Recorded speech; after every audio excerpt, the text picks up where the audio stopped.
नमस्कार मंडळी, आम्ही आज आलेलो आहोत होडगी तलाव साई मंदिर पर्यटन केंद्र।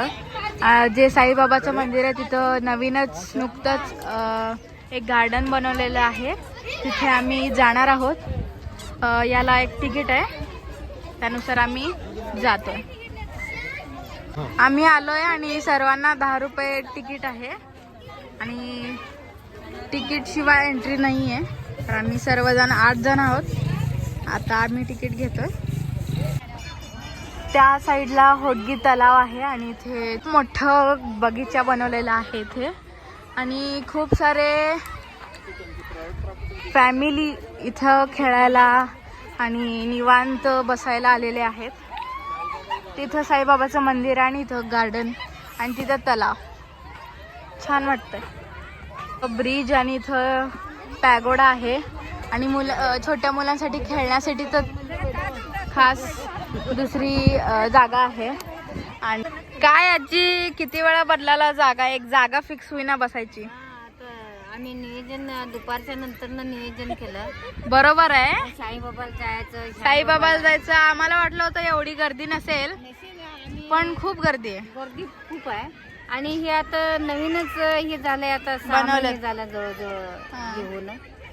आणि साईबाबाचं मंदिर आहे तिकडे आहे साईबाबाचं मंदिर त्या साईडला। आता सध्याला दिवाळीची जत्रा जमलेली हा, दिवाळीची सुट्ट्या असल्यामुळे मुलं फॅमिली आलेले आहे तिथं खूप। आजी तेव्हाच हातुरे वस्तीवर केळी घेतलेली सगळ्यांसाठी आणि सीताफळ। गर्दी खूप असल्याने आम्ही आता स्पॉट चेंज करतोय। आम्ही त्या साईडला म्हणजेच मंदिराच्या साईडला जातो आम्ही सर्वजण।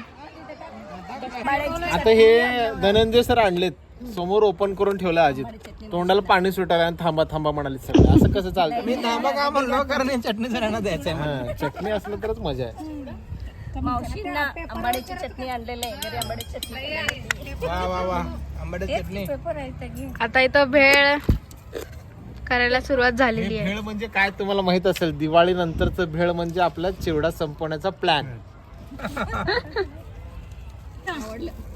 मेन आयटम इथं आहे, चकली, चकली, रवा लाडू, बेसन लाडू, सगळंच।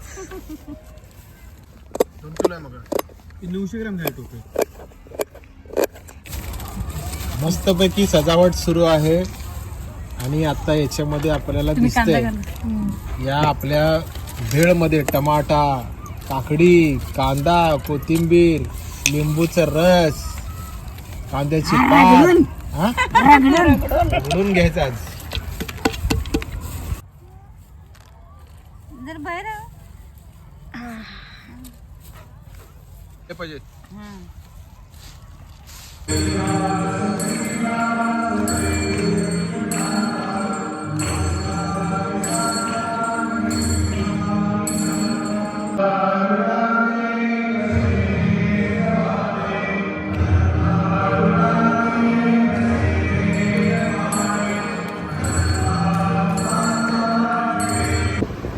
आम्ही परत निघतोय आता। 6:45 झालेले आहेत आणि तरी सुद्धा इतका अंधार आहे, थंडीचे दिवस आलेले आहेत म्हणून।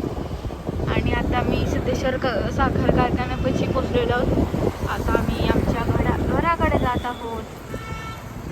चलो, आता नुकतंच आम्ही घरी पोचलो आहोत आणि छान वाटली ही छोटीशी ट्रिप, छान झाली आमची। बगीचेकडे खूप गर्दी होती म्हणून आम्ही मंदिराकडे गेलो, तिथे खूप शांत वाटत होतं आणि वारा सुद्धा खूप होता। नंतर आम्ही भेळ पार्टी केली, तुम्ही पाहिलात तसं, आणि नंतर आरती झाली साईबाबाची। थोड्या वेळानंतर आरतीनंतर बॅडमिंटन खेळावं असं वाटलं, पण खूप वारा येत होता आणि अंधार सुद्धा झालेलं, म्हणून आम्ही घराकडे निघालो आणि छान वाटलं। धन्यवाद सर्वांना।